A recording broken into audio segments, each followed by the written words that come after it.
said firmly. "I am well pleased with the daughter you gave me and my son. What more could any man ask for in life?" "Only think on it," she argued. "What if something should happen to you? Enyon—" "She is too young," Mal persisted, and though his tone brooked no argument, his wife was not so easily silenced. Her temperament, like her fey kind, was wild as the wind. "Malgwyn, please, you know that Ygren cannot inherit these lands, nor I—" "Nay," he snapped, and still she persisted. "It must be someone. So much as I loathe the thought of sharing you, my sweet husband, you must consider a new bride. Sinan comes from a good line." "She is promised," he told her, and Nesta laughed without mirth. "To your nephew? What has the fool ever done save to pit himself against you?" Silence. Because it was true. And yet Malgwyn hadn't any stones to throw, because he too, in the name of these lands, had slain his uncle. For Wales. "She's as good as any, and—" "Nay," he said, and this time she gave him respite, although he knew she would resume her campaign in good time. She was on a mission, and he frowned, because he feared she could be right. The spirit of unrest was growing. The Roman prelates were wagging their silvered tongues. Little by little, the old ways were being abandoned. Nesta herself was the last of a dying breed. Those fey-folk who'd once inhabited the hills overlooking the drowned city.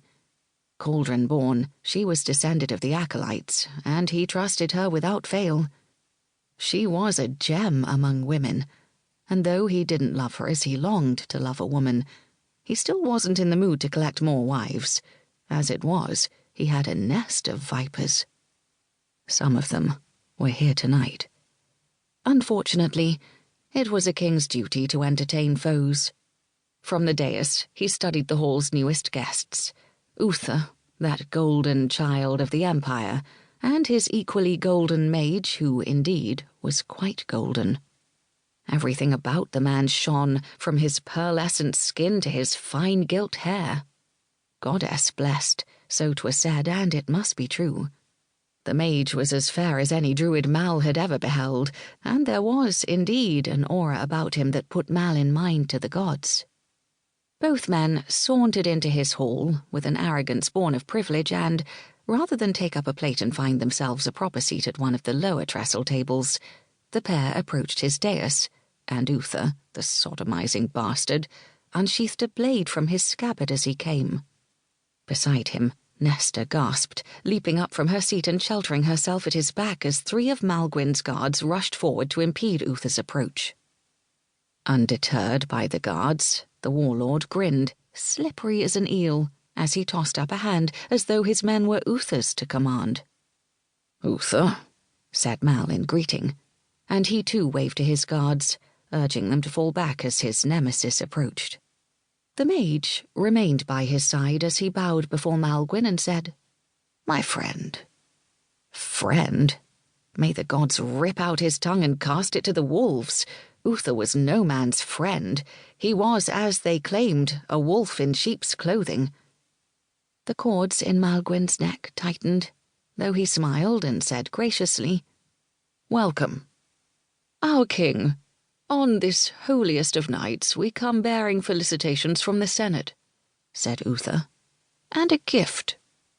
And then, with a flourish, he presented a strange sword, laying it gingerly atop Uther's palms so that the inscription could be read on the shining blade. Malgwyn blinked with sudden lust. It was only once the revelry resumed that he realized the breath of the world had come to a pause, waiting to see how these foes would meet. As the musicians began to play again and the dancers' feet kicked up more dust, his favoured guests brought bits of nuts and fruit to their lips. Malgwyn leaned closer to inspect the blade. Intricately crafted serpents lay entwined about an elegantly fashioned hilt. Fascinating.